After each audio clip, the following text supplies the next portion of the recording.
Welcome back to another edition of Baseball for Maniacs. So, going off the trends of the player previews, I got Bryson Stott. And if you're seeing the title of this video, you might be a little shocked because it's not just Bryson Stott 2026 preview. It's Bryson Stott is going to be a National League All-Star. And I firmly believe that. I posted it on Baseball for Maniacs, the Instagram page, the TikTok page, and of course, people don't agree. Bryson Stott, if he figures it out with the bat, can be a 5 to 6 win WAR player because what he does on the defensive side of the baseball is truly phenomenal. He's one of the best defenders at second base in Major League Baseball. A player I like to compare him to is Nico Horner. And Nico Horner is like, he doesn't jump off the stat sheet with his offensive numbers. They're pretty good. But he accumulated, I believe, 5.9 WAR to where the defensive ceiling is so high to where if he just is a league average hitter, he's going to be very, very productive for you. And I think Bryson Stott can make the next step to where he's not just a league average hitter, to where he's an above average hitter. And I'm going to get into the swing adjustment he made in the second half. I just love Bryson Stott as a player. We have to see him do it for a full season. That is the case because obviously when he was coming up through the system, he was one of the top prospects, but he's just a ball player, dude, to where if he's going well, he's a grinder. He's fouling off pitches. He's making it tough on the opposing pitcher, making their pitch count go up to where, you're getting into the bullpen and then you're getting into the weaker relievers. Bryson Stott is your typical leadoff hitter, but he hasn't been the leadoff hitter. Last year, I think he batted or was the leadoff hitter for like 30 games and he struggled mightily to where if everything goes well for Bryson Stott in 2026, which I believe it will, I could definitely see him being the leadoff hitter to where you go Stott, Turner, Harper, Schwarber, and then we have a real cleanup hitter. So let's just get into his 2025 season. He batted .257 with a .719 OPS for a 96 OPS plus, but with a 2.2 WAR. So he was a below average hitter slightly, 4% below because 100 is league average, but he still was a positive player because of his defense, right?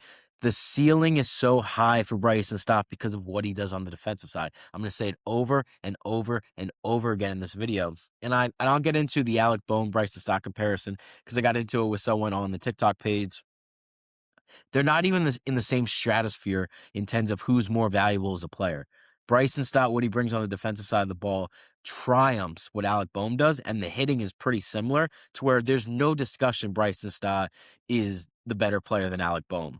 But let's get into his 2025 before I get into his 2026. 2025 for Bryson Stott was a tale of two halves. In the first 86 games, he batted .234 with a 606 OPS. Terrible, right? There was legit question of like, man, is this Bryson Stott's last chance? Because in 22, he struggled to start, but then once he got called up and he was given the shortstop job when they released Didi, he went off and he was really good for us. In 23, that was the best version of Bryson Stott.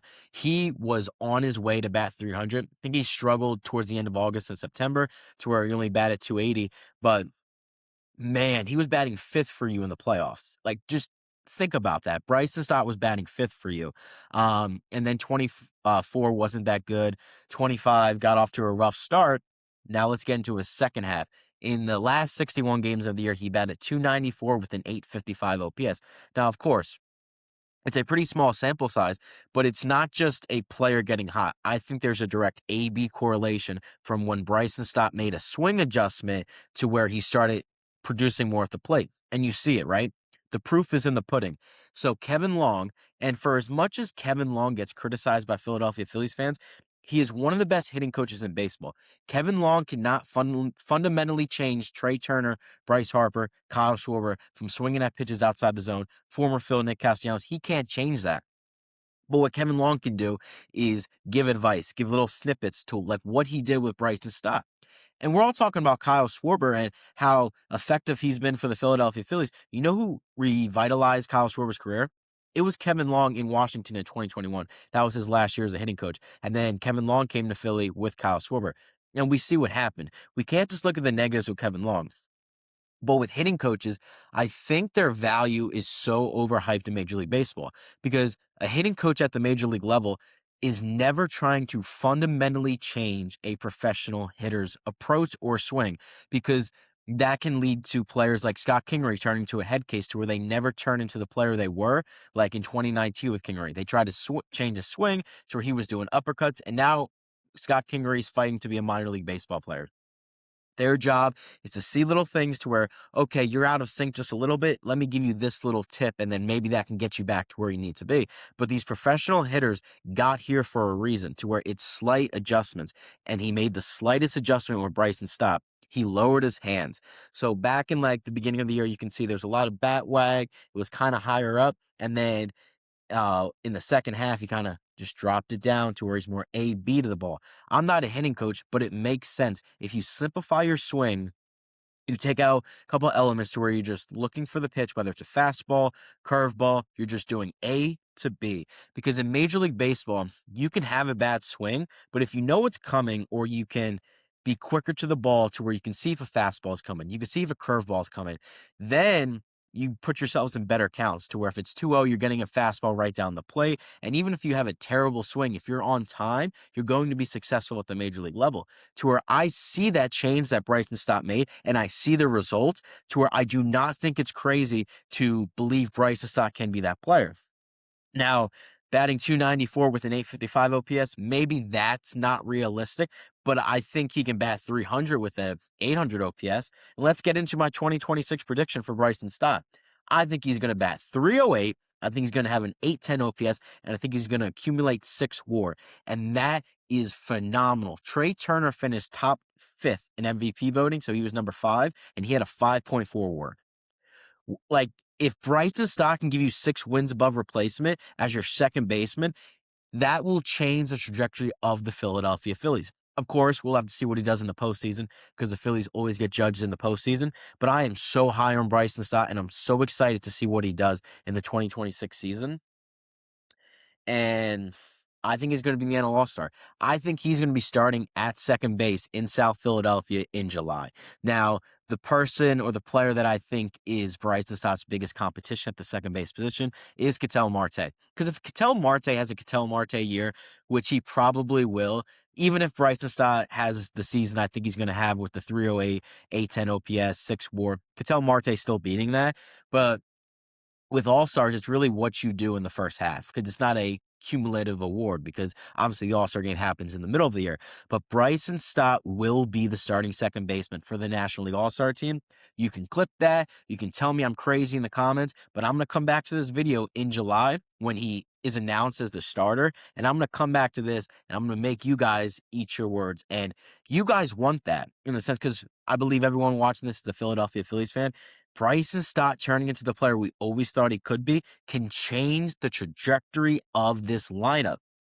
And let's get into it, because I mentioned in the beginning of the video, Bryson Stott is a typical leadoff hitter, to where the problem with the Phillies has been the 4-hole, not the leadoff spot. Turner does well, Schwarber does well, Harper does well, but it's the guys after him. If you can eliminate that by putting a guy like Bryson Stott at number 1, then you go Trey Turner, then you go Bryce Harper or Kyle Schwarber, or Kyle Schwarber, Bryce Harper, whatever 4 you want to do. The Phillies adding a player like that to the top of the lineup can change the postseason. So everyone and their mother should be praying Bryson Stott has the breakout year. And before I end this episode, I kind of want to get into an Alec Bohm, Bryson Stott debate, because as I mentioned in the beginning of this episode, I got into a couple fans saying that Alec Bohm is better than Bryson Stott. Are you out of your mind? Like, genuinely, I get it. Alec Bohm, stats-wise, is a slightly better hitter. A slightly better hitter if you look at the stats. But what Bryson Stott brings on the defensive side of the ball changes the whole conversation. In their entire career, Bryson Stott has accumulated 10.3 WAR. Alec Bohm has accumulated 5.3 WAR. Bryson Stott, in one less year of work, has 5 more wins above replacement. That's your argument right there. Don't give me OPS. Don't give me average. Don't give me that. WAR accumulates the entire baseball production a player has. And he has 5 more wins than Alec Bohm in his entire career. What are we talking about? To where everyone's saying, keep Bohm at third, put Miller at second base? Absolutely not. Now, granted, we're going to have to see what they do in 2026, because you can't go off past results. You got to stay in the present. But I firmly believe that Alec Bohm is going to get replaced by Andon Miller, to where it's going to be Miller at third, Turner at short, Bryson Stott at second base. And What I wish they would do is I wish they would just trade Alec Bohm. And I like Alec Bohm. I think he's a really good player, and he's put in a position to where he can't be successful in the four hole because he's not a four hitter. If he's batting sixth or seventh for you in the lineup, he could be a very productive major league player. But that's not the case this year. And you're not going to re-sign him anyway, to where why not let Edmundo Sosa and Otto Kemp rock at third base? Let Bryson Stott play every day against lefties, because Rob Thompson has said it numerous times. He believes Bryson Stott is an everyday player and can hit left-handed pitching. It's just Edmundo Sosa does it so well and better than Bryson Stott, so it makes sense for the current roster construction of a platoon role at second base. But you're going to be more productive if you're playing every single day. You're seeing lefties, you're seeing righties, to where you get more in your rhythm, to where I just wish they would let Alec Bohm go, let Bryson Stott play every day at second base, handle third base with Sosa and Kemp, to where if Miller's ready, it's a much easier transition to call Aiden Miller up to replace Sosa or Kemp compared to calling Aiden Miller up to replace Alec Bohm, because then you have to trade him. And then you're getting nothing for Alec Bohm because you overvalue him in 24. You overvalued him this offseason, to where you're trading a good player for absolutely nothing, to where I think you just got to get the most value you can right now. And that would directly lead to a better team, in my opinion, in second base and third base, because I think Aiden Miller's ready, and he's going to be ready by summertime, to where just get a middle reliever, get a starting pitcher in the minor leagues for control, get a decent prospect. Do not wait till the summertime to when you run into a situation where Stotty's playing well, Turner's playing well, Bohm is who he is, but Aiden Miller's a star. And we need stars in the postseason, to where if Aiden Miller is crushing in AAA, but you don't call him up, you waste a year of his time just because Alec Bohm is playing decent and you want to keep him.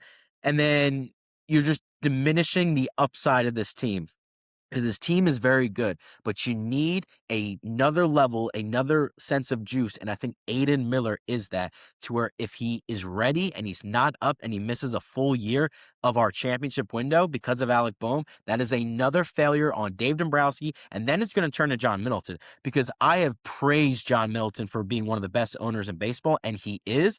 But there comes a time where you have to see that the guys you are employing, like Dave Dombrowski, are not making the right decisions. You should have seen it with this offseason. Now, I get it. You can't let him go because it's the start of the season.